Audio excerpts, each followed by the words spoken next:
friends, welcome to episode 216 of Storyteller Conclave. This is a show all about helping you run the best tabletop role-playing game that you can, whether you're a new storyteller or dungeon master learning the craft, or an experienced storyteller looking to take your game to the next level. I'm Sarah. I'm Rob. How are you doing, Rob? I don't know, but your I swear that thing always sounds like a jet engine whenever you plug the power into it. Yeah, I don't know if that's coming up on the mic. I can hear it in my own. I can hear it in the headset. Okay. Oh, I'm terribly sorry about that. Yeah, just sometimes. So yeah, if you hear that, that's Sarah's Lenovo getting ready to run. I don't know, Star Citizen, close air support, something like that.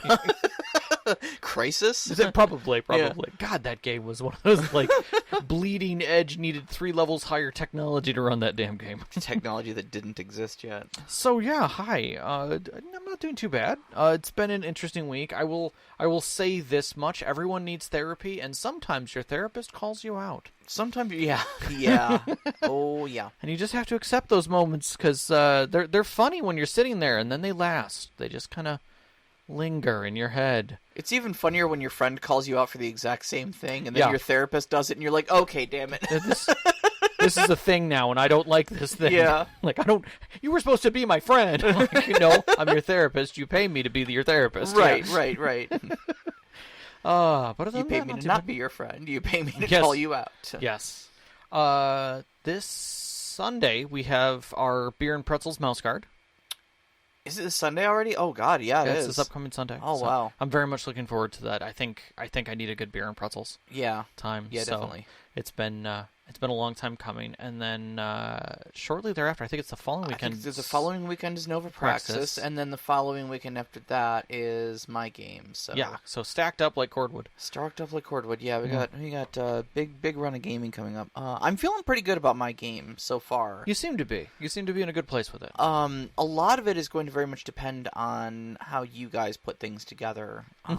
But I'm kind of planning it to go 2 sessions. Okay. At least this little journey into Apocrypha. And I've got kind of something big planned for the second half of it. Sure. But I'm not going to try to pull it all together for the first half of it here. But yeah. But yeah, I think we're rolling kind of into the climax of Act 2, and I'm really looking forward to seeing some of the dominoes start falling down, and seeing you guys kind of going like, oh, I'm kind of seeing the big picture now. Right. Whatever that big picture is. Yep. So tonight's show, we decided that we were going to do a little examination on boss battles, where they came from, what the whole concept is, like how far back does this really go, and who came up with this silly idea of having tiered fighting that just keeps escalating, to some grand scale. I got a little deep in my research. You were like, so I found a thesis paper, and I'm like, did. Oh, okay. I really did. I found a really nice thesis paper on this, and I will applaud the writer as we get to it. But it kind of helped really frame the show in a neat way. Now, granted, his thesis paper was on digital games, but the history really helped out with some of the other history pieces that I found. So, well, and I don't think that's too far off either, because digital games and tabletop games have had such a symbiotic relationship with one another.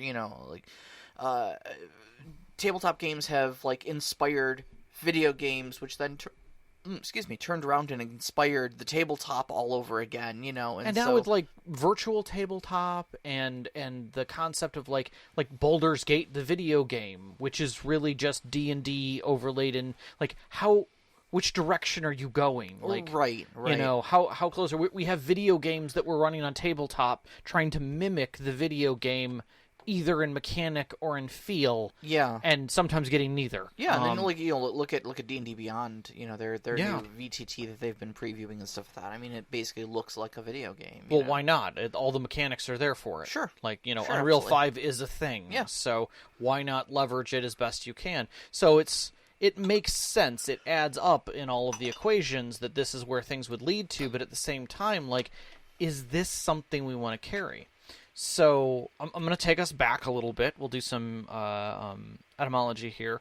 Boss actually is from the Dutch original bastardization of base, because people didn't want to use master. They needed a different word, because that was kind of affiliated with slavery, so they started using boss instead.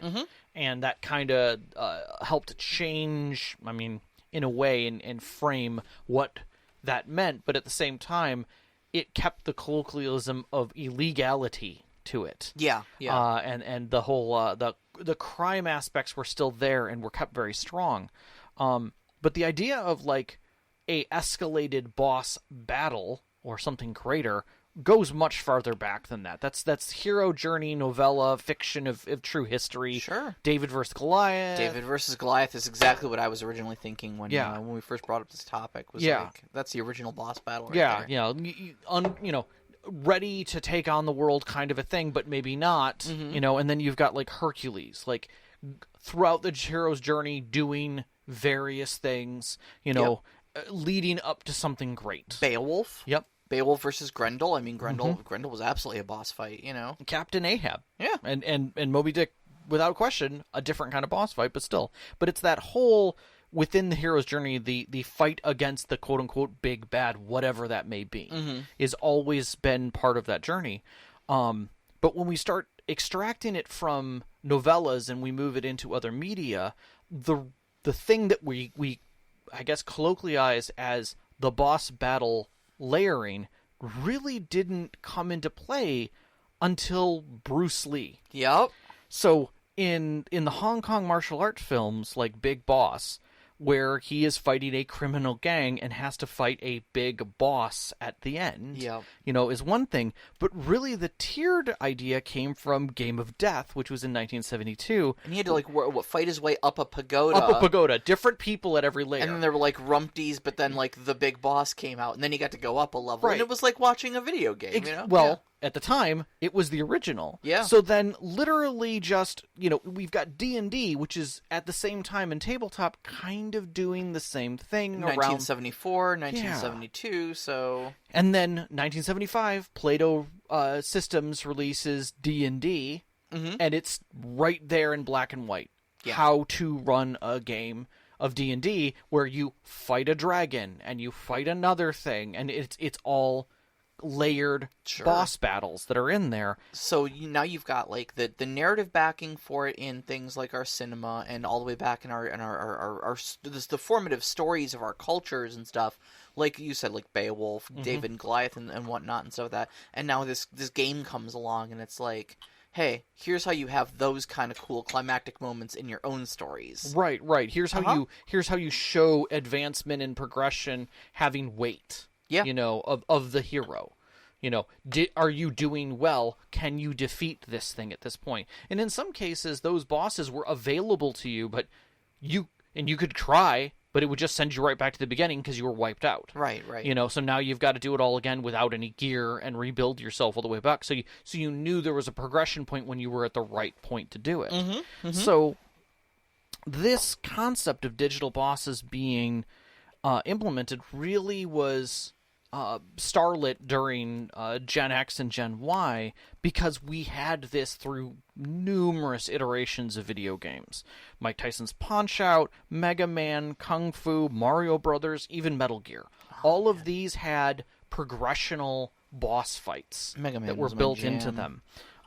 That way that we knew how to basically teach ourselves to build these things. But at the same time,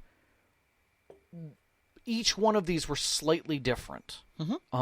You had the reason of why they were implemented in that direction. So you have this concept of the boss serving a purpose within the framework of the game. Maybe not even the story, but at least the framework of the game. So you had in Mike Tyson's Punch-Out!, you had in the second fight with the aforementioned Mike Tyson, he would wink at us during the second round, and that was your one opening to pop him and get a KO. And that taught the player an ability point. If you could catch those loops, you were learning as a player, versus your character having any extra bonuses or anything like that. That didn't exist. Oh, It was yeah. purely, were you watching? Were you paying attention for those moments? Sure, I mean, and that's a pretty common video game mechanic of, like, we're going to teach you a mechanic, and then we're going to force you to use that mechanic, you know? And then stepping that up, we move into something like Dark Souls, you know, where... Which is a lot of that, actually, combining, yeah. Exactly. Sometimes, and it's not just, hey, this is the mechanic that you have to use to the game. I might have a plethora of different weapons and styles that I choose to fight in here, but the game itself has its own set of mechanics for each thing that I'm going into, and again, teaching me, oh, can I get the rhythm of this? Right. And then, what does a boss fight feel like then? Right. And, Orenstein and Smo, which is the Laurel and Hardy characters, Yeah, as I've been known to. Biggie and Smalls, Biggie yeah. and Smalls. I think we fought them together, actually, at one point. And the idea is when you take out one, the other one basically steals its crow power. Gets a glow up and becomes something different. Yeah. And changes the dynamic of the fight, and that concept of creating a true challenge for the player, you know, because again, really, that's what it's about. It's about challenging the player. Arcades were great at challenging the player, of ramping the same loop, but that loop getting more dangerous and more dangerous after that. Well, and the other thing too about, like, especially Ornstein and Smo, or rather, like, Dark Souls just in general, you know, that's kind of where the whole phrase, like, "get good," kind of became popularized, and a lot of that was testing the player's knowledge of those game mechanics. You know, and just.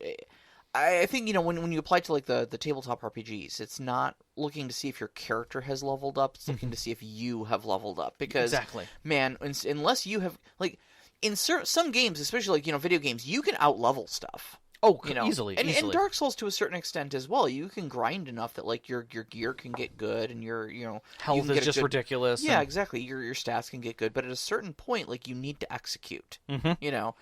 And Ornstein and Smo, a lot of fights are like walls, you know, and like Monster Hunter, Anjanath is probably your first wall in that one. You know, they're like, they teach you little mechanics, like, okay, this one teaches you about status effects, this one teaches you that the monsters can change states. Okay, now here's a fire breathing T-Rex. Go. Put everything together that you've never used before, and it's a test of you, not a test of your equipment. Yeah, exactly. But then you have, like, the fights that change the dynamic of the game. Like, Portal is an example of that. Through most of Portal, you're doing puzzles. The dangers that you're running into are obstacles so much as they aren't bosses. They're something in the room that is going to hurt you. Oh yeah, it's a moving puzzle, is what it is. Yeah, with traps, basically. If you solve the puzzle incorrectly, you might get hurt. You die. You have to restart the level. Yeah, but the GLaDOS fight at it is literally this running narrator who's through the whole thing that now you're fighting. Fighting, which is not part of the game.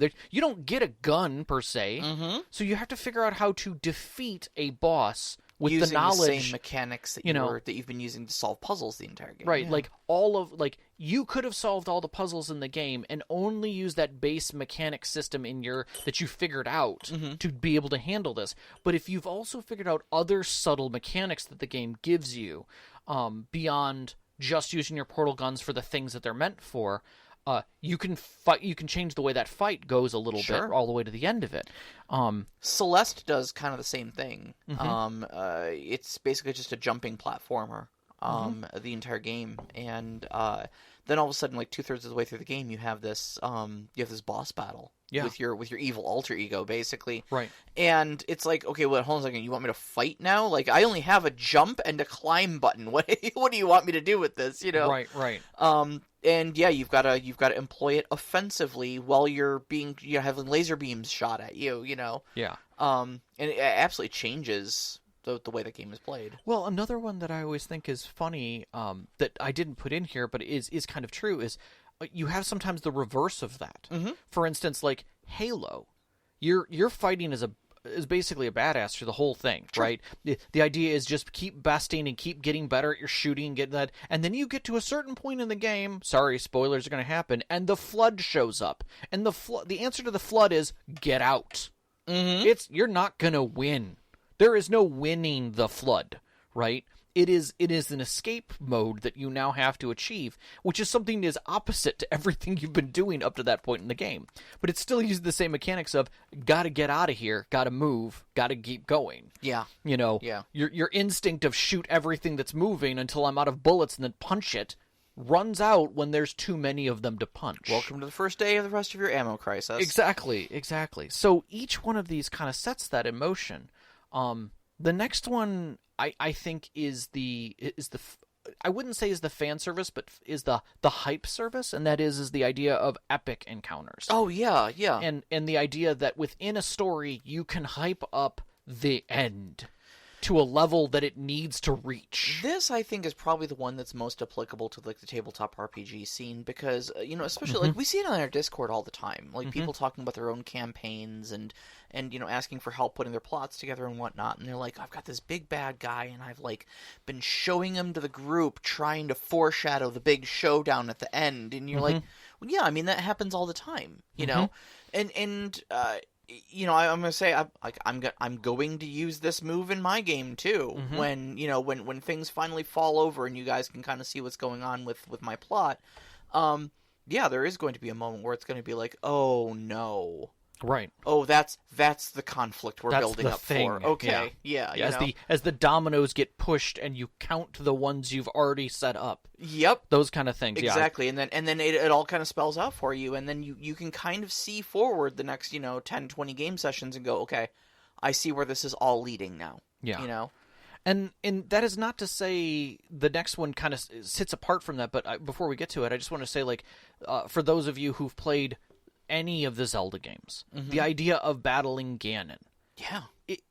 It's games on top of games that have taught you that there is this pinnacle moment you're going to fight. They've made it a meta plot, point with it that it's, he's the hero of time. He always does this. It's always Zelda, it's always Link, and it's always Ganon. Those three always show up time and time and time again, you know? So you're waiting for that moment. Yeah, so it's a new Zelda game. I wonder how we're going to kick Ganon's ass this time. Exactly, exactly. Like, Mario and Bowser are a thing. Right. Some stories mess around with that a little bit on what you're doing, but all in all, that's the feeling. Sure. You're gonna be fighting a Bowser of some kind, and that hype behind it has to come to some kind of beautiful fruition, even if it is cinema that gives you that joy at the end. Sure. It's not the actual fight, because the fight mechanics might be simplistic. Because it's not the important point. The important point is that, there's a monologue, and there's a counter to that, and then there's a scene, and there's, whatever the hero's journey needs to end up with, but it's still there to be the hype point, The next one, which is the idea that the boss fight really tells the story, is that it sits at a different place. The one that was really presented was God of War and Kratos. Kratos, I'm sorry. The fact that basically he's been put into a position that by Ares, deliberately, basically made to be a war engine, if you will. And the whole story is about him getting to Ares and Ares getting his comeuppance. To end this. That the whole story wraps around the need for that fight to happen. That at the end, he's not going to be like, I forgive you. That's not happening. Oh, yeah. No, he needs to do this to finish this. And that kind of a boss fight is the encapsulation of the story. Game's called God of War, not God of Hugs. That's true. That is true. And then you have the outlier, which we don't necessarily see in TTRPGs. I say that we don't see that. I'm not going to say that there aren't others. And that is the crazy, that the boss fights are something crazy. Now, the one that I put in here, which I thought was hilarious, I've never played Metal Gear Solid, but I have seen cuts of this, and now I understand it better. I have. And that is that Psycho Mantis is one of the bosses that you fight. And if you're listening to this and you've never played Metal Gear Solid, I will say this much to you to help you understand where I'm at and why seeing the videos that I saw didn't make any sense until now. And that was, while you're fighting him, he is literally breaking the fourth wall, reading the memory card off of your system and making jokes about the other Konami games you have saves for. Yeah, he will comment like when I played it, he did something like, he says, "Oh, I see you like Castlevania Symphony of the Night. You've put many hours into it." And I'm like, "Really, dude? Like, not only did you read that I had a save game there, but you knew that I had 36 hours in the game or whatever it was." You know, like he'll comment on that. And the way you actually have to beat him, because he will dodge every one of your attacks, and that's the main like kind of shtick to him is, "Oh, I'm psychic. I can see what you're doing before you do it. Right. I know more about you." And you're shooting at him, and he's like, "Don't you understand? I can read your every move." What you have to do is you have to take your controller out of the first port in your PlayStation and plug it into the second player port. At that point, he doesn't know. And he can't read the second player port. And then you can hit him, and he's just a pushover at that point. And right. And then he's like, "Wait, I don't understand, you know? Right. How are you hiding from me?" But the whole idea is that he's broken the fourth wall. He breaks the fourth wall. The other one is Undertale's Flowy. And I know Undertale, for those of you who've played it, I apologize if I butcher the most of the game, but I know Sarah has a deep, deep love for it. But the character is a flower, like this animated, pixelated flower, who almost right off the bat talks to you about something and doesn't talk to your character. I'm pretty sure he's the first character you meet in Undertale, actually. And he tries to kill you right away. Right. And that's when the second character you meet comes along and saves you from him. But he does kind of address you, the player. And the first time he breaks the fourth wall with you, I was trying for a pacifist run. Okay, where you don't kill anybody in the entire game. Right. And it makes it difficult because you have like 20 hit points through the entire game, and that's tough to do. And some of the fights have some weird mechanics you've got to do to do it without violence. But I knew that was a thing, so I was going to try for it. And so I accidentally, because I didn't understand what I was doing enough at that point in the game, killed the first boss. Yep. And I was like, okay, well, I can't do that. And so I reset the game, and I loaded an earlier save. So I defeat that boss without hurting her. I go outside, and Flowey is waiting for me, and goes, "You reloaded your save." And I'm like, "I did what?" Yeah. He's like, "Yeah, you understand what's going on. You reloaded your save. You chose violence the first time around, but you went back and redid it." I'm like, "Okay, this is... No, you are not... No, we are not having this conversation right now." And he's like, "I'm going to keep my eye on you." And you're like, "Okay, no, don't do that." Yeah. And then when you finally do, like, he kind of becomes like the last boss. Yeah. Ish. There's some weird stuff that happens around there, and he will do things like reset your game. Like, literally crashes you to desktop. And he's like, "I'm deleting your file." And you're like, "What do you mean you're deleting my file? Ha ha, funny joke." And then Undertale just closes down. And you boot it back up, and it's like the intro screen. It's like, "Would you like to start a new game?" And you're like, "Where's the continue button?" But that's the thing, is amazing. It's a boss fight that does something crazy that resets the way you look at the story, the game, everything. Yes. It makes you reevaluate. And again, that's not necessarily something that sits well at the table. Well, but here's the thing. It doesn't sit well with, like, you or I, because that's not either of our styles. Right. But, like, immediately when I was looking at this, shout out to one of our listeners, Technolich. Like, this is exactly this type of he's what was the setting he was writing up? Surfers and something. Surfers and something or another. He made some like D&D, but it was like set in like the rockabilly surfer, setting or something like that. Like, yep. I mean, this is absolutely the style of game he would run, where like a boss would break the fourth wall and start making jokes about game mechanics, you know? Or talk to the players directly. Yeah, or talk to the players directly, exactly. Yeah. So, the other piece that kind of sits along with this is where it sits within the narrative itself. Yeah. Whether it's in opposition of the traditional protagonist story. So, like, in Shadow of Colossus, the character is kind of selfish and is doing things for his own needs.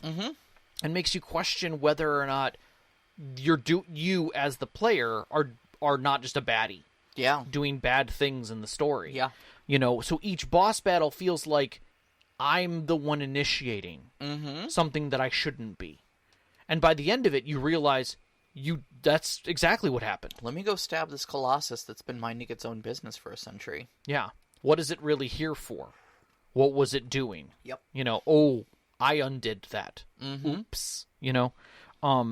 And then, like, there's the boss fights that are really character development. They don't sit in an apex within the grand plot, but for that character, they sit in a very, very special place. Last of Us has a couple of them. In the original Last of Us, Ellie meets David, and they kind of have a friendship, a kinship that turns, and David is this strong character that she has to do something about. And Joel at this point is not around, so to protect her. Ellie has to deal with him herself as a 14-year-old girl just trying to get by. Yeah, and she's stuck in a diner while I think a blizzard's going on outside. Yeah. And it's just the two of them, and he means to harm her. Oh yeah. And so she has to handle the situation, and it's the turning point of basically of the coming of age. In a very traumatic way, but still, it doesn't affect the grand story so much as it affects the character. Yeah, it is the character's ascension. And this is another one that I absolutely love that it's even on this list, because sometimes, our boss battles don't necessarily mean a big climactic point in the story for everyone, but they can be very targeted. We've spent a couple of our previous episodes very recently talking about character plots. Episode 200, and then we revisited it with a workshop a few episodes later, talking about how to tailor a plot to a character. And this is a great way of doing it. Give that one character a personal boss battle. Yeah. So all of that being said, and that was all exceptionally well written up by by Theodore, and I'm gonna butcher this name, Aragoni, Argonaganus. Where is it? It's up in the research section. At the top or at the bottom? It's about mid. It's about mid. It's on what is that? Page 4? Bottom of page 4? Theodore Aragoganus? Ariogianus. Thank you. I was looking at that wrong. Agriogianus. Yes. Wow, that's a mouthful. It is a mouthful. Theodore Agriogianus. It almost sounds like a character name. I'm just going to put that out there. It does sound, yeah. It sounds like a good character name. But in either case, if you're interested in this thesis, ask in the Discord. I will kick it to you. I think it's a great, great thesis write-up. But what this leads to for both of us is that we naturally move toward this tiered boss battle for success. Yeah, sure. Because most of what we know through tabletop gaming is a vertical progression for our characters. So that when we then step that into something that doesn't have a true vertical progression, like Brindlewood Bay. Yeah. It has some, but realistically the story has a progression that has escalation to it. Like we painted through, through what the truth of what's going on in Brindlewood Bay, where it starts as just like simple little murders in a sleepy town to Cthulian witches. Yeah. Raising the Shuggoth of the Deep. At the end. That's a steep curve right there. That's a power escalation for the bad guy, and that leads to some kind of a boss battle. But there's still little old ladies doing this at the end. Right, exactly. So sitting within that, boss battles kind of equal this idea of power escalation and showing progression or change or learning. Right. If not for the players themselves, for the story itself. You want to build to that epic climax at the end, and what is more climactic than bottling the entire, encapsulating the entire conflict into a single being and being like, okay, fight them now. Yes, and this creates the climactic success. The hype train comes to station. Yeah, absolutely. But it begs to put the question into perspective, and I think you said it best. Right. The big question is, that really should be considering when, no matter what game we're playing, okay, because this goes for D&D, this goes for Brindlewood Bay, this goes for just about anything. The question you really want to be asking is not, what is your boss battle going to be? But why is your boss battle going to be? And it sounds cliche. It kind of is. But But it's a very important question, you Mm-hmm. know? What narrative beat are you trying to hit with your boss battle? Yeah, I mean, is it about your players who are playing D&D and they're grinding and they're like, you know, I want this next level, I want to get subclassed, I want to be able to drop freaking meteors from the space, you know, kind of shit. I want this other thing. So it's a very vertical tactical progression, right? Maybe that's what you need to show them, is give them something to challenge them at those. Do the pagoda of tears, you know? Yeah, sure. You know, give them it all the way to the You're end. 5th level now, here's a this monster. You're 10th level now, here's a this monster. And then you've got these mile markers that they can fight to be like, okay, I'm good enough to beat one of these things now. You know, this other thing is still scary, but I'll get there. And then when you do get up to that level, now you're 10th level, you've got these cool spells or cool abilities or whatever. You fight that thing, and now suddenly you've defeated it. It's not scary anymore, and the next thing higher is the next scary thing, you know? Right. And that there's always something that's more scary, so long as everybody still wants it. Sure, you know, and it's good to have those mile markers, because then you can look back on the experiences you and your character have had at the table, where, like, you know, so many game sessions ago we were fighting goblins, and now we just fought a mind flayer, you know, and then, you know, a handful of game sessions forward we're going to be fighting a dragon, Right. and then a number of game sessions after that maybe we're going to be fighting like a demigod or something, you know? Right. I mean, and to say that you don't necessarily have to scale things, and like D&D has the CR rating, which is very hard to get right, that to balance and understand.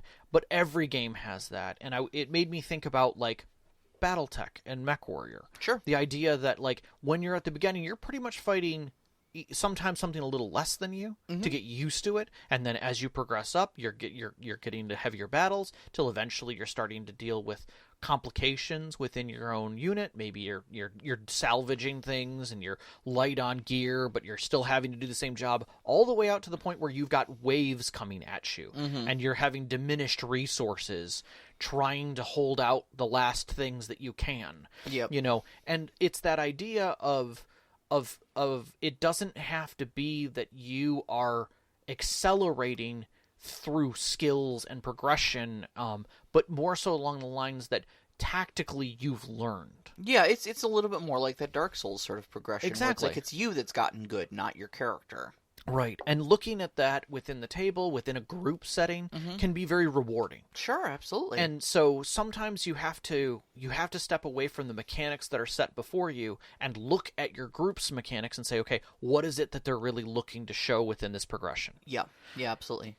I think the next piece, which is, you know, are you looking to develop the character? You know, do these people have deep characters? And it's not so much about what's on the paper for their stats, or the game may not even have those types of things. Yeah. You know, Yeah. but are they growing within themselves? What are they looking to grow as? I think a good example of this is a lot like Mouse Guard, where your drive and your goals sit right there on the sheet every single time you're playing. Yeah, absolutely. And this, I think, is kind of, you know, where, like, our, you know, personal character plots kind of come in, too, you know. We were talking a little bit earlier about the climax of the vampire plot in my game, where your character was given, like, Dawnbreaker, the undead slaying sword, and put in a room with 2 vampires, and that was the big climactic battle of the arc.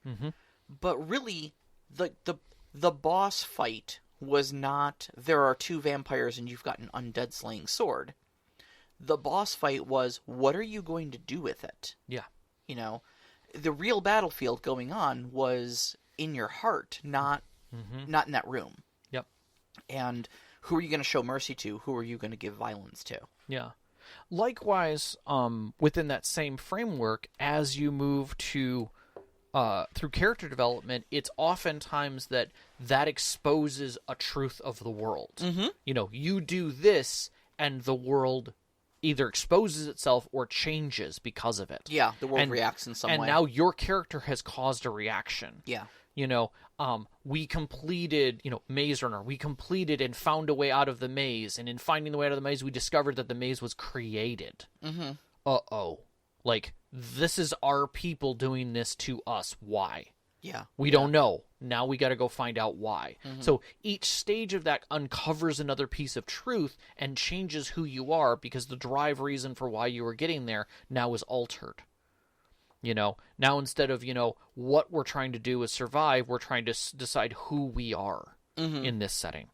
The other thing that you can do with boss battles is change up the feel of what's going on. Yeah, this is kind of your Portal or Celeste move, where you take your boss battle, you put it in a place to kind of shift the mood, to break up the action, essentially. One good example I thought of this that you can do with these is like a 7th Sea. You run that as a very political game for us, Very much so. very social game, and so like if all of a sudden somebody throws down a gauntlet and wants to duel. Now all of a sudden it's violent. Yeah.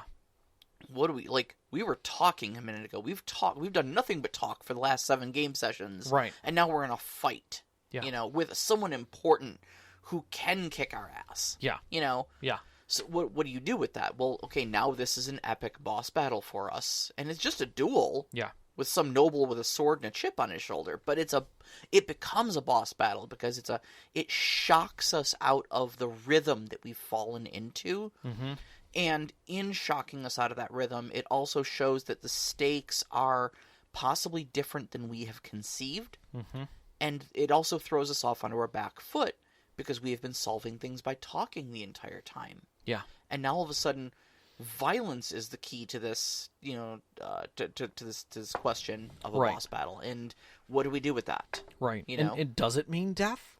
Or does it just mean humiliation? Sure. Pain and humiliation? Which one of those is worse? Sometimes that is a very good question. And just in that, it changes the character. It changes the tone. It changes the feel. Like, is this where things are going to continue to go?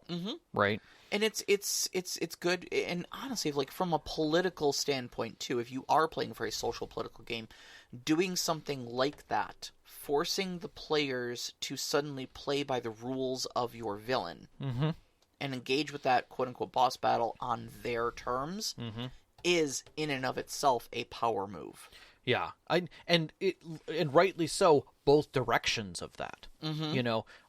We talk about using violence in the right place. If violence is what is predominantly being used in your game as a method of communication between the antagonist and the protagonist, there's nothing to say that you can't turn those tables and put everything in a courtroom, where clearly they have the upper hand, and they're just like, prove that we're doing anything worse than you are. Switch to peace and civility and levy the law against them. And it's just as much of a change of pace. Yeah. But it can be just as much of a power move, Yeah. You've been taken to jail. Why? Someone said that you assaulted them. Yeah, we were defending ourselves. That will be decided in court. I don't know, Count Hasseldor of Skingrad says differently, and it's your word against his. Right. So this will be a court case. Yeah, exactly. In the Imperium, and you're like, uh-oh. Like, I can kick his ass in the woods, but I can't kill him in court. Exactly. It's a problem. And that's the thing is that it can really change the pace of things. One of the things that I was recalled of this when we were talking about dueling particularly was someone had a very Imperium, very regal setting that was going on in space. So you had a group of spacefarers who kept that imperialism and knightlyhood and things like that against these pirates, right? That were, and space is dangerous, things you don't want to do inside of a spaceship, because the vacuum of space sucks. And literally they get to a point where, like, yes, it does. The guy, one of the Imperiums, realizes that, like, he's on the pirate's freighter, and he just takes off his glove and slaps him, and it says, "Then I challenge you to a duel, and you must follow my rules." That pirate captain has to duel pistols with him inside of his ship. Oof. He better not. One of them misses and bad things happen. Well, I guess the question here is which one of them watched the Expanse. Exactly. Are they first putting on spacesuits and depressurizing the room? It all depends on the challenge. Or is someone getting a nasty surprise in approximately 10 paces? Yep, exactly. And the thing is, like, you may shoot me, but it's also going to breach your ship. Yep. Because I'll probably miss then, and bad things will happen when I miss. Yep. And all of that adds into the framing and changes the feel of everything at that moment. And I quote Tom Servo when I say, "Oh, look at that. Breach hole, all die." Even had it underlined. Oh, no, that was Crow. I'm sorry. Yes, I love that. So the next is something that I think I tend to do. I like doing the fan service. It's fun when you bring back an NPC or you bring something that's now notable into the game. It doesn't feel like a boss fight to the players, but what it is another way of escalation and showing that. I mean, I was thinking about your Tron game idea that you wanted to run, and just the idea of having an omnipresent AI that's talking to the avatar and the player at the same time. Yeah. Because it's very aware of what's going on. It's like, it's strange to see programs with such agency. It's almost as if you're a complex AI being, with little difference between you and an actual user. Who may be sitting at their desk 8 hours a day doing nothing but SQL queries. Right. It's quite intriguing. Yes. You're like, oh, that hurts. Please stop that. But you can't always do something like that. But there's nothing to say that you can't throw fan service in your game. If you're running D&D and Volo shows up, you end up getting that's the guy's name in my book. Worse yet is if he wants to throw down with you. Now you're in trouble. But but the whole idea is that you can do things like that are escalation points. I mean, Count Strahd is a character, right? That is a thing. But when you get to that point, the players are excited. Like, his name's on the book, It's that thing. It's the name of the thing. And people get excited about that. And that's okay to do those, reality checks or fan services within a boss fight. It feels good. It feels good to the players. They can recognize the moment. I did this specifically with my players in 7th Sea, seeing a previous game moment play out in another part of the city, just, a few miles from them. Yep. You're like, hey, that's the thing we did. Because I like running concurrent timelines, and there's nothing to say that, those events didn't occur. So... And then you've got, your recurring characters, like Padre Anguisse and Louis Vampa, who... Yeah. Actually, you lifted Louis Vampa from one of our favorite movies, the Count of Monte Cristo, so... I mean, that goes back to, using the things that your players know to be able to allow them to visualize very strongly. That fan service plays out very well. He was fan service that became even more fan service once he came into your game. Yes. It's great. But yeah, that kind of feeling kind of then lends to the whole idea of the, epic player service, which is kind of the whole idea. Like, Rhaegar is going to fight a dragon. That fight has to be with a dragon. It has to be epic. You can't hand wave that at the end of it. As a character and as a player, he wants that. And that's the story that he wants to have. So that hype train better get to the station. And when it gets to the station, there better be fireworks and a Jubilee band playing, kind of a thing. At some level, whether that's, discussion and it's deep and they circle each other. And what happens if the fight goes 3 rounds? No big deal, right? But the thing is that it's got to feel it all the way. Yeah. Right? Yeah. It's the Ganon fight. You knew this was coming. You've been waiting for this. Let's make it worthwhile. We've got one of these brewing up in my game. Yeah. With Rhaegar. That's what it's just saying, Rhaegar. I don't know if you heard me at the beginning of it. Oh, so, no, I'm sorry. I was responding to something in the live chat. That's okay. Knox in the Box got me going on Tron, so I was just okay. I was fangirling with him. Yeah, he's got that thing brewing. Like, his epic destiny is he will kill the dragon. Yeah. In fact, he's taken the delusional hindrance to believe that his destiny is so intertwined with that dragon he literally can't be killed by anything but the dragon. Right. And, what am I going to do as a storyteller? Of course I'm going to give him that fight, Like, imagine how colossally disappointed he would be if he did not get to fight that dragon. But, like I told you, I've already been coming up with one-liners. And that's the thing is that you... And I'll say this out loud so that all storytellers can hear this. Monologue. Yeah. Set a scene. Don't just step them into the fight. make sure that they're aware that you're going to do a pause, that they're not allowed to just immediately, like, you know, enough talk, let's fight, you know. Yeah. No.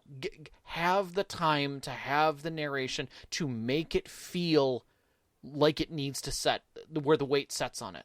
There is a famous scene at the beginning of Castlevania Symphony of the Night where Richter Belmont is smack talking with Dracula, you know? And, like, he goes in there and he starts, you know, he's like, you know, mankind ill needs a savior such as you, you know, and Dracula's pontificating, oh, what is a man? A miserable little pile of secrets.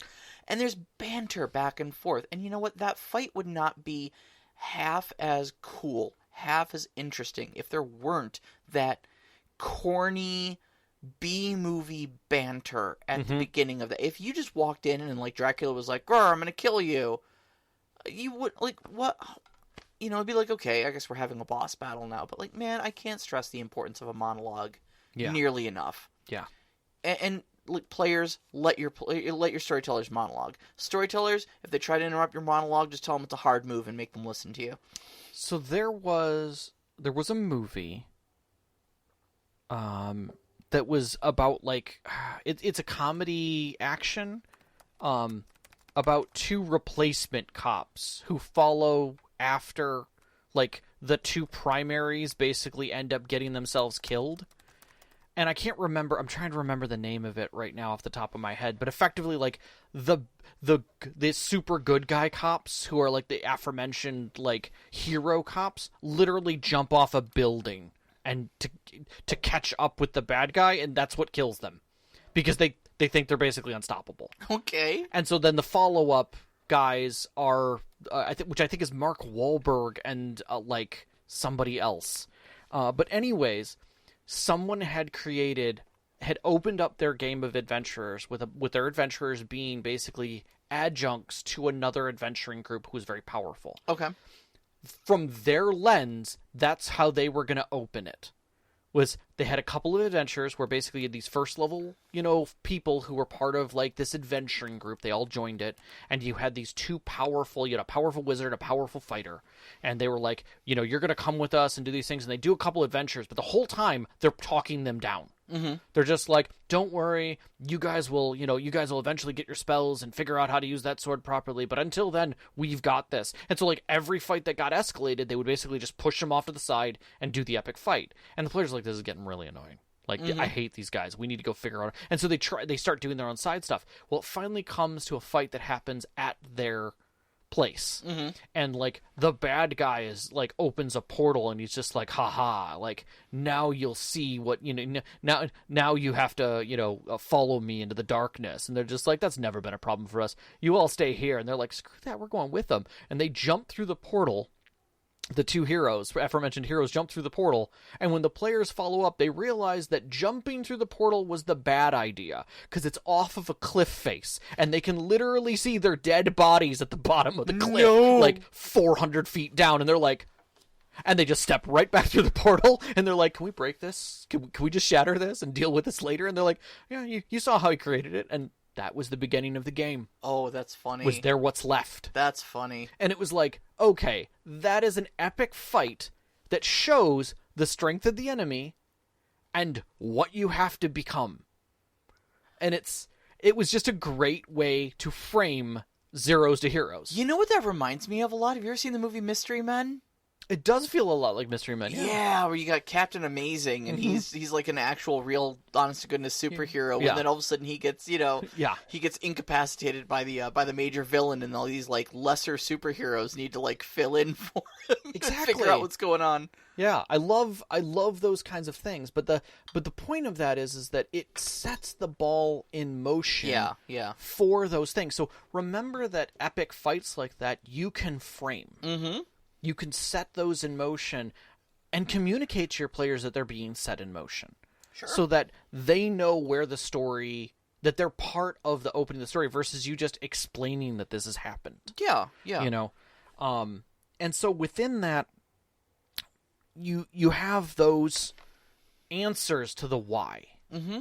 You know, when we look down at your sheet, and we've talked about this a few times, and I'm gonna try and readdress this again, and that is the fact that designing your plot before your players start playing is okay, but designing the story points that you want is not, because you don't know if your characters and players are going to want vertical progression, whether they're going to want to do character development, whether or not you're going to need to switch up the themes because of who they are, whether you're going to have to do fan service on occasion to keep things light and fun. Sure. Or whether or not you're going to want that epic end, that strong finish at the end. Most of us think about that because we want the story to be there. But because you've got all these storytellers at the table, you have to be prepared to answer the why several in. So, especially for campaigns, some of the best things you can do is open light. Give them an adventure. Sprinkle some things in there. Do the Brindlewood. Throw some clues together that have no meaning. What do they figure it out? Like, what do they look for? What draws their attention? How do they move along that path? Answers the why. Yeah. Then you can step in and say, what does my boss battle look like? What does my first boss battle look like? What does my story need? What sort of big conflict needs to get worked out here? Does it just need to be a steady plot with a bunch of character development boss battles? Sure. Does it need to be a progressional one where we have the pagoda of strength that goes up to a final point? Is it a, oh my god, this guy's really evil? Okay, well, it sounds like I need to hype this train and take it off with it. Yeah, exactly. All of those come around as the players play. And if you listen, the story will unfold. Yep. Don't write a novel. Start a game. We have some good questions. We have some excellent questions. And I will say dig in where you want. All right, so Nevim, in his typical shotgun of questions here, does having one big bad evil enemy lead to having boss battles? Not necessarily. No. I think you can actually have an enemy and basically effectively have the boss battles be all personal conflicts. Yeah, I don't think having one single big bad enemy certainly denotes that you have to necessarily come into direct conflict with it. Especially if your enemy, like one big bad enemy, is like Cthulhu. You're not going to fight Cthulhu. No. That's just not going to happen. You're going to need to maybe fight his cultists. You're maybe going to need to stop him from getting directly summoned or something like that. But it's very... I think this one's very personal to your campaign, but no, just because you've got a big bad doesn't mean you necessarily have to have one big epic throwdown with them at the end. And likely, the throwdown is less important as what is revealed throughout it. Yeah, the Joker wasn't that big of a problem when it was just the Batman and Joker. Yeah, you can just punch the Joker and he's pretty much done. Yeah. Putting a bullet in him still would make him be like, "Oh, this is a problem." I bleed. But the thing is that in that moment, you're learning a lot more.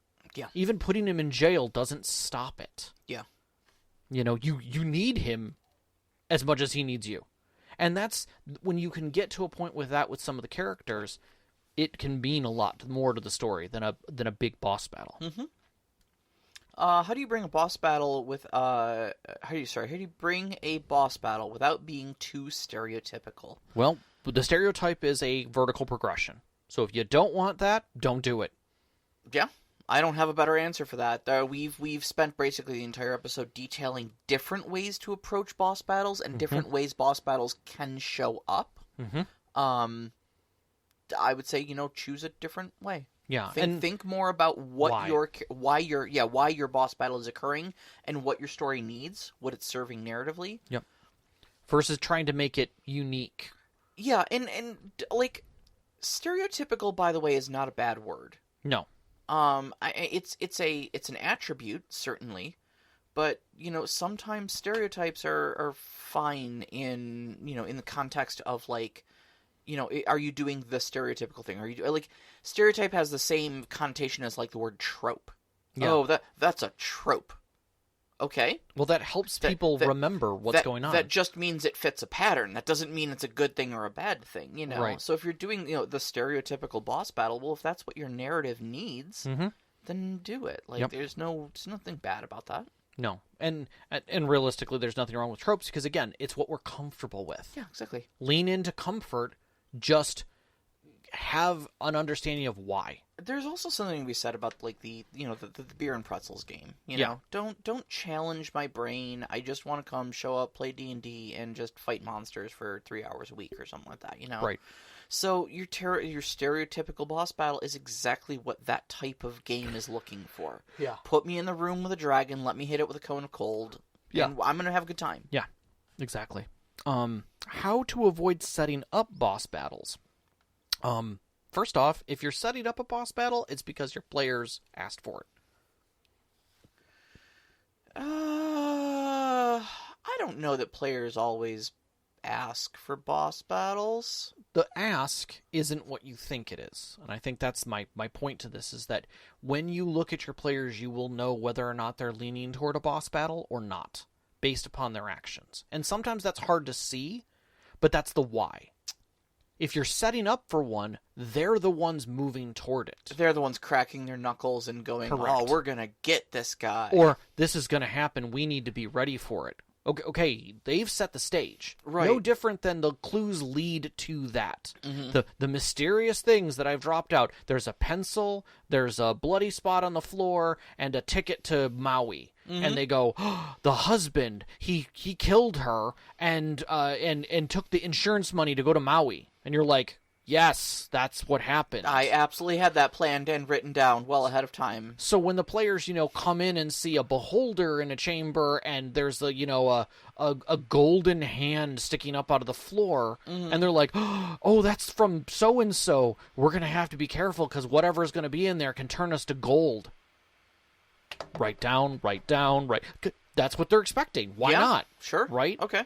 Lean into expectations, whatever they may be. You, by listening to your characters, you will know if they are setting up the boss battle. Okay. Avoid it by telegraphing it for them. Mm-hmm. Unless it's meant to be tropey as heck. Like, oh, look, it's a giant lair in a volcano with a huge steel door. I bet the villain is here. Why? Well, let's see. That layer building that is glass looks like a skull. I bet he's in there. Well, but that's tropey. That's meant to be that way. Yeah, but how do you avoid setting up the boss battle then? How do you get around the trope of we're going to come to one big epic conflict with the big bad evil guy? You change up the feeling based upon what the players need. Yeah. When the boss comes running out of the room that he's in going, oh, please God, stop him. And you're like, excuse me? And he's clutching you, the hero, who's come to kick his butt. And you realize something worse is in that room, trying to kill him. That's, now you've changed up now that's, the whole theme of the story is now changed. Mm-hmm. And you walk in the door, and there's some hero in there literally lighting the place on fire. Well, but that's still a boss battle. It's just a subversion of expectations. Maybe it is. Maybe it's an escape now. Okay. Because now you have to decide, you going to kick that guy's butt, or you going to leave? Who are you protecting? It's no longer about the fight, it's about the situation. Yeah, okay. I mean, I'm thinking more, strategic anticlimax. Okay. Sometimes the more shocking move is to not do the big epic thing. Right. Everybody's geared up for it, and they're gonna walk in there, and you open the door, and it's a kid. Yeah. Sitting at a computer. He's 12. We can't fight him. Right. We're here to stop the epic hacker man. It's the oh, that's me. I'm hacker man. I'm totally elite. Oh God. Okay, kid, why aren't you in school? That's to me how you avoid a boss battle is Jay and Silent Bob going door to door to the people who said terrible comments to them online. Yeah, yes, yeah, that. Are boss battles only physical battles or combat? Heck no. Oh Heck my no. God, no. Definitely not. No. I know that's a tongue-in-cheek question, Nevim. I know you too well, but no, it is not. To answer the question, it is not. We've kind of outlined that it's not. Yeah, sure. A lot of it can be very psychological. Yeah, we talked about specifically, using changes to the pace as big boss battles to kind of jar your players out of their rhythm and stuff like that, and sometimes not having a physical conflict is what jars them out if they've been very physical up to that point. Yeah. And then, we also talked a little bit about, having a personal stake in the conflict where, like with the vampires example, that battle, yes, it was physical from the standpoint of you had a undead slaying sword and there were 2 vampires in the room with you, but the conflict wasn't the vampires. Right. The conflict was your choice. Exactly. And that was a non-violent thing. That wasn't a physical boss battle. That was a psychological boss battle. That was an emotional boss battle for you. Yeah, exactly. So Violent Menace asks, does having a villain being a boss-like detract from their dimensionality as a character? For context, I am trying to decide for my Cortex Prime pirate game whether I want a major GMC to be a boss, treated like mobs in the system, or if I want to design them in the same way as the player characters, which is longer, have to choose distinctions for them, etc., but also fleshes out more and more. So the question is do you just have him as a traditional monster boss, or as a fully developed character? I think this sits somewhere between mechanics and story. But... Yeah, that was kind of... I'm trying to formulate how I want to say this, but I don't think the distinction between GMC and, like, full-fledged character matters as much as what you do with them narratively. Okay, I agree. I would agree with that. You can do... This is something I learned when switching over to Savage Worlds, okay? In D&D, there's a very big push to, like, what's the stat block? What do you have your villain statted out to do? What are his abilities? What are his things, And I started doing that when I went over to Savage Worlds because it was old habit. Sure. And I very quickly realized, like, I don't ever write stat blocks for any of my characters ever in anything because, first off, characters in Savage Worlds are simple enough that I don't have to. But, like, I know just narratively what that character is good at and what they're not good at. So if they need to do something in a capacity that they need to roll dice to see what the outcome is, I kind of know if I can just grab, like, okay, well, this is literally the thing they do. I'm going to grab a D10 for them. Or this is something that is very out of their wheelhouse. I'm going to grab the D4. In Cortex, if I'm remembering the system correctly, the storyteller doesn't even roll dice. Correct. There's just essentially challenges that the players have to then roll against. So... I think that's what their question is that do you develop a character for them? And I would say in Cortex, don't. I think it's very up to you. Like, in the moment. Like, I don't think you need to codify it nearly as much. For me, I will say this. If you're running a Cortex Prime game, and for those of you who haven't listened to the Cortex Prime show or know anything about it, it's effectively a game engine creator, and leans heavy toward Powered by the Apocalypse design of it's not OSR. It is narrative heavy, but there are still crunchy bits to it. Yeah, it shares a lot with Fate. Yeah, it can get very crunchy if you want it to be, but that's totally up to you. And because you're making you're making a game that is going to have specifically to speaking to your pirate game, a pirate game has a series of challenged individuals that are going to be kind of recognized or thrown away by the characters. The way you play them, the way you motivate the players through the actions of the NPCs, and I'm not talking about their stats, I'm talking about their activities that they're doing within the gameplay, almost like factions within Blades in the Dark. You are helping the players determine their classification and where they sit in a risk level. And I think by creating a character that is a physical character that then becomes things, I think you are creating a level of dimensionality that creates an epic fight that is going to happen when they know that it is not just a series of advantage, disadvantage, bonuses, detractions that sit across the board when dealing with one of the individuals or one of the ships or one of the crews, however that may be, they'll realize that there is something more epic about it. So for me, I would wait on the dimensionality of creating any physical characters that are in direct conflict, and stick with the rule set of letting the players play against the game until such time that they see the dimensionality of fighting something that has escalated. When the escalation points hit, you'll know what you need to develop. And that's the kind of thing that I would look at from that. Again, don't overdo your workload as a storyteller. You're already going to have your hands full. By creating a character and then trying to figure out how you're going to match stats with their advancement, I think you are running the risk of developing something that now you're playing against them, and that creates that dimensionality that you don't want as a storyteller either. Yeah, I agree. I agree with all that. I also just think that too that like the things that are going to add dimensionality to this pirate villain is going to be things that happen narratively, not things that happen mechanically. Yes, 100%. So, first off, you're probably dealing with the pirate's reputation and his crew long before you're ever dealing with the pirate captain himself. Exactly. And so, working through cat's paws is a very typical villain thing.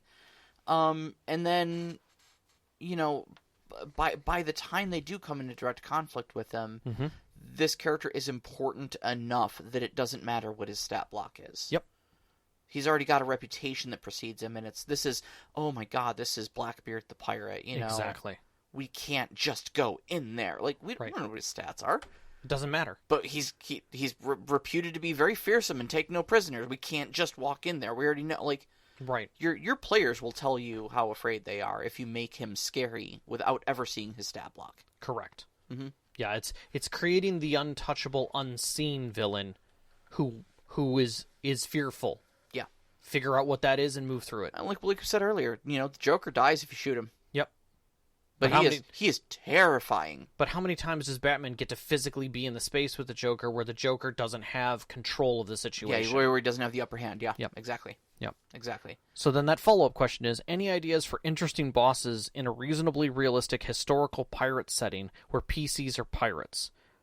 I guess I could just rip off Assassin's Creed for ideas. Well, first off, yes, you can 100% rip off Assassin's Creed for ideas. Well, you said reasonably realistic historical pirate setting. Why don't you rip off history? There's a lot of pirates in history. One of my favorite things that I've ever learned is that the show Leverage went for several seasons, and some of the plots were really ridiculous, of just absolutely evil corporate people bullying little guys with just maniacal, just diabolical schemes. And they were all true. Mm-hmm. In fact, a lot of them had to be wheeled back to like strip out some of the cartoonishly evil stuff that real people have done to make it believable for TV. Yeah. And knowing that,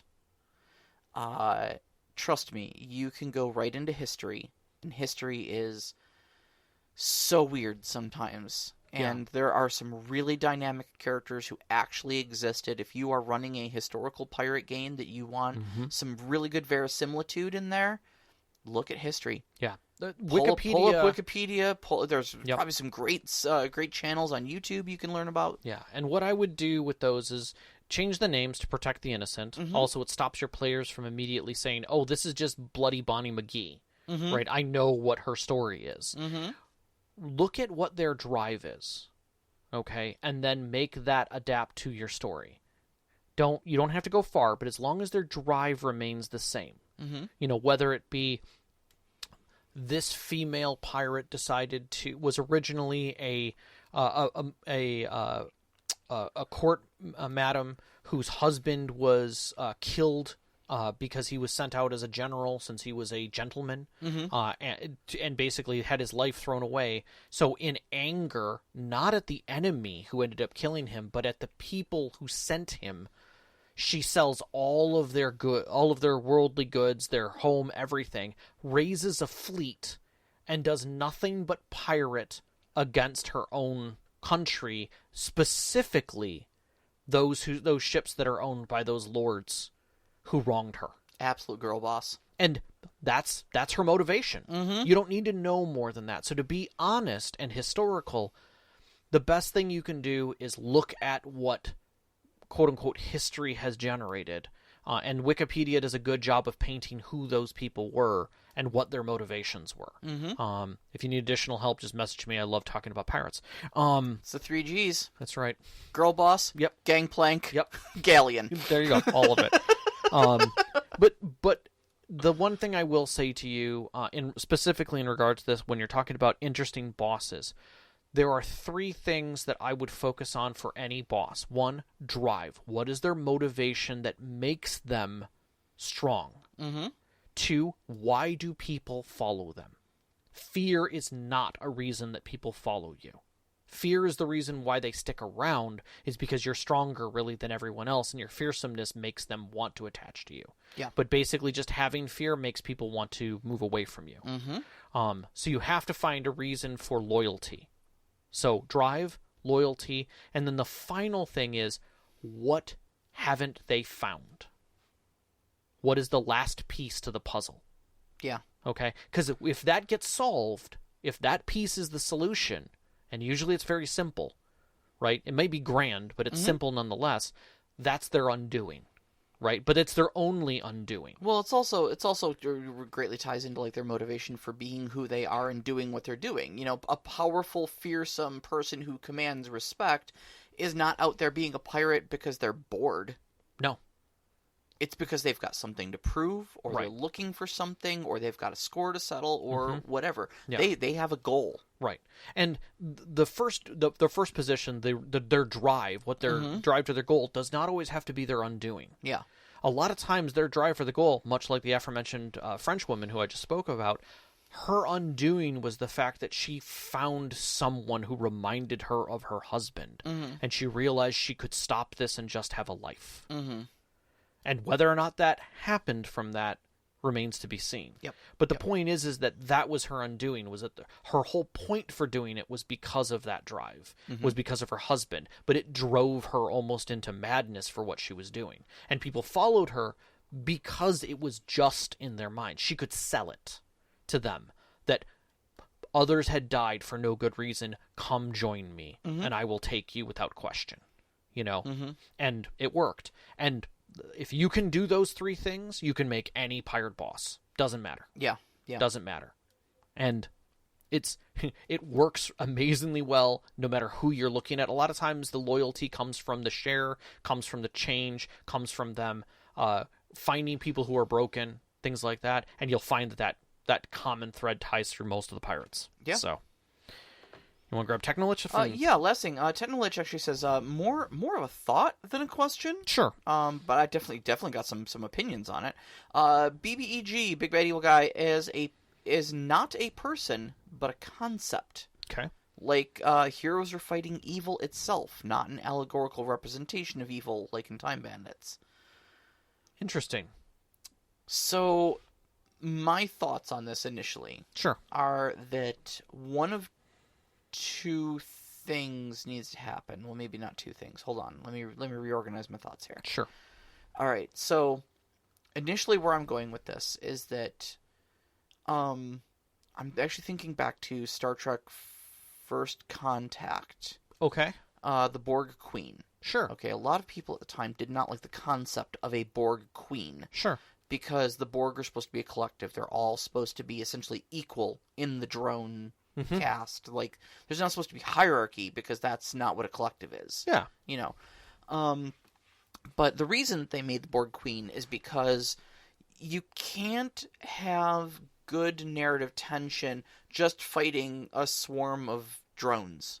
You know.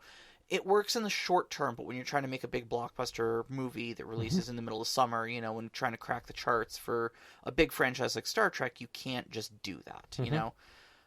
And so the Borg Queen was essentially so that they could put a face, they could put a voice to the entire concept of the Borg collective and personify it in one person. Okay? This is the same advice we kind of give, like when we talk about, you know, how do you create a faction in your tabletop game? Give the faction a face. You know, when dealing with a faction, they're always deal with, you know, Michael Smith. is maybe not even the leader, but he's at least the liaison of that faction. Yep. So if we're talking to Michael, we know we're dealing with the Falconers or whatever, Who was the guy in Deep Space Nine who had like 100,000 clones of himself? Weyoun. Yeah. The Vorta. He was with the Dominion. Yeah, exactly. When you're dealing with Weyoun, you're talking to the Dominion. Right. And of course he always had his little contingent of Jem'Hadar with him, and sometimes he had Gul Dukat in tow, but you're right, he was the personification of the Dominion. Even when dead, would be right back. Right. So when you're dealing with a concept, like the concept of evil or something like that, it's difficult to pull off narratively because your players won't be able to conceive of themselves on the same playing field as the concept, right? So you have to give it some sort of a personification. You have to give it some sort of a face, some sort of a vector for them to direct their ire in the conflict towards. Okay? You can't punch the Dominion. Right. But you can punch Weyoun. Right.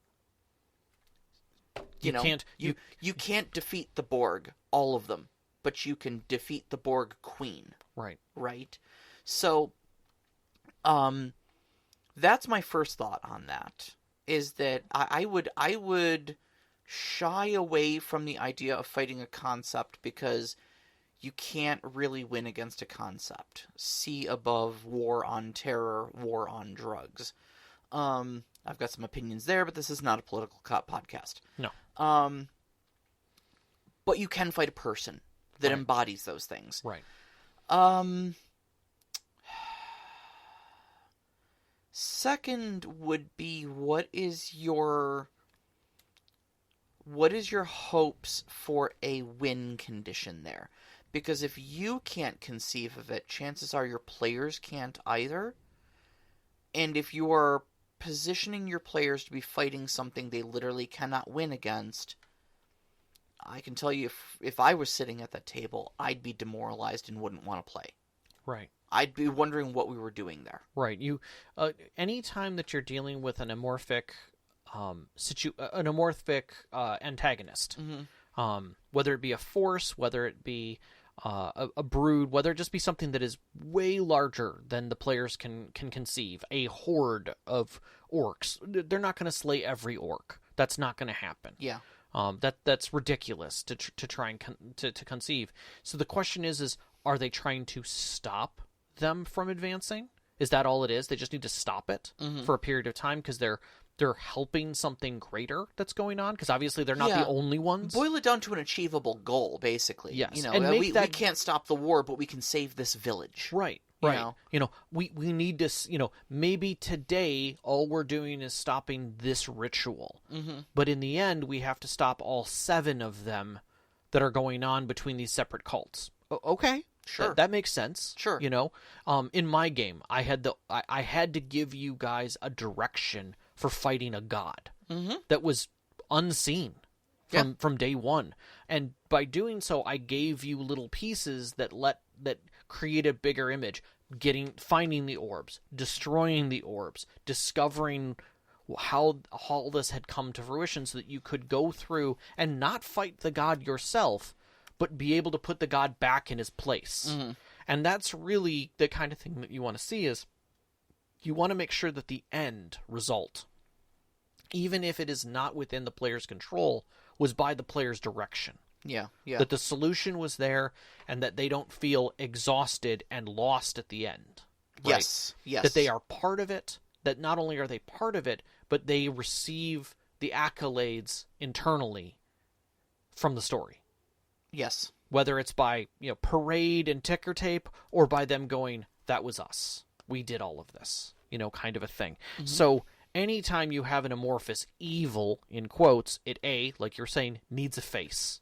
Even if that face is represented multiple times.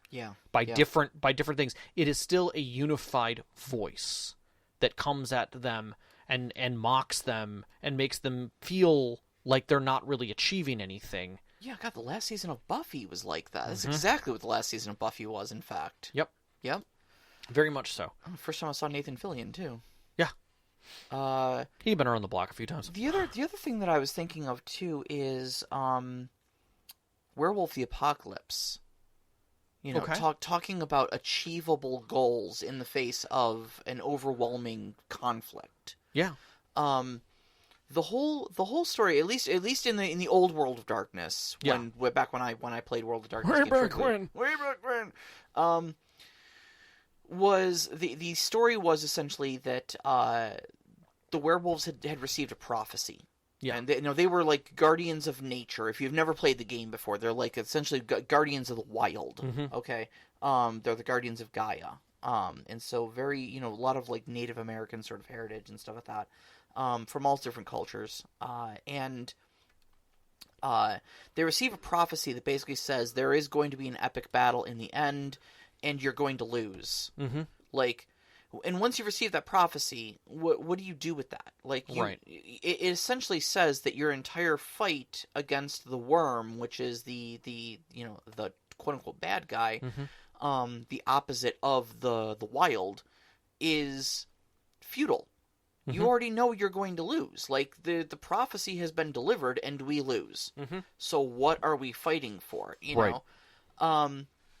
And it does narratively create that situation of like, this is an overwhelming evil and we already know we can't beat it, so what do we do? What's the whole point of the game? And the concept then boils down to we're gonna fight tooth and nail for the things that we can achieve. Mm-hmm. We might not be able to win the grand battle against it, but those Black Spiral Dancers over there have got to go. Right. That thing that Pentex is cooking up in that factory over there has got to stop. Right. These vampires over here are gonna die. Yeah, Again. I'm going to be standing on the front line with the rest of you When we lose. when that happens. Yes, exactly. I'm not going to be cut down a century before it happens. Yes. Yeah. Yes, and I'm going to make the worm bleed for that victory in the last battle. Yeah. Yeah. Yeah. They're going to know our names are carved in their hide. Mm-hmm. Yeah. Yeah. And So- that's the difference there. Yeah, and if you can create something, if you can frame your conflict as something like that, then I think you can pull off the quote unquote concept of evil thing. But Right. And the whole idea that hope comes at every turn. yeah, it takes some nuance. Mm-hmm. Yeah. Definitely not a start your campaign with this idea. Yeah, this is not a 101. Yeah, this is definitely not a 101. This is not a campaign 101. This is not even definitely not adventure at the 101 level. So. Oh well. Well, I think we murdered through this pretty hard. I got to admit we were blasting through our show notes pretty quick, and I was like, we have gone through half of the show sheet in the first 10 minutes. What are we gonna do? I saw those questions and I knew it was gonna burn another 40 minutes. Yeah, it's true. It's true. All right, so next week's topic, we are talking about the importance of archetypes. This actually came from Technolich. This came from Technolich. Yeah, there was some discussion on the Discord about whether archetypes in stories are a crutch or a hindrance for the storyteller or the players, or if they're necessary framework for helping us idealize who our character is supposed to be and guiding us in kind of the correct direction when otherwise we might be spoiled for choice and have analysis paralysis on things. Yeah, I know that when we first looked at this, the two of us went back and forth a little bit until you were like, are we using the word archetypes right? And then we read it again and we're like, there's two questions in this question and we didn't even see that. Right, we've been talking about this for 20 minutes and we haven't decided on what the show topic should be yet. I think this is a show. Yeah, so we hope you will join us in this journey and the confusion of archetypes and what it truly means within it. But I think it'll be a really good show, so... All right, you can find us on Twitter at @ST_Conclave, on Instagram at @ST_Conclave. Listen to us live every Wednesday night, 7 p.m. Eastern Time on mixlr.com/storyteller-conclave. And join us up on our Discord. We'd love to hear from you. Toss us some questions. We had some really great questions this week. We had a bunch of new people join. We're very happy to have them. Absolutely love discussing these things and seeing new friendly faces on the Discord. Join us up there. You can find a link on our Twitter, as well as our website, storytellerconclave.com. We'd like to thank our Patreon members who help support us every single month, especially our name members. Knox in the Box, Subjet, Sam, The Arcane Asylum, Sparkle Motion, Veteran, Hulavu, and Sean. We truly appreciate all your support. Our pre-show music is by Arcane Anthems. You can find that at patreon.com/arcaneanthems. Our intro music is Beyond the Warriors by Geefrog. You can find them at geefrog.bandcamp.com or on Google Music. And our outro music is Only Our Footprints in Sand by Midair Machine. You can find them at freemusicarchive.org. And a big shout out as always to our families, Vicky and Sean. Thank you so much Thank for you. living and supporting us. All of our friends who've sat beside our tables over these years to give these great stories to share with you. And you, every single one of our listeners. We love you guys so much. Love you guys. Good night. Good night.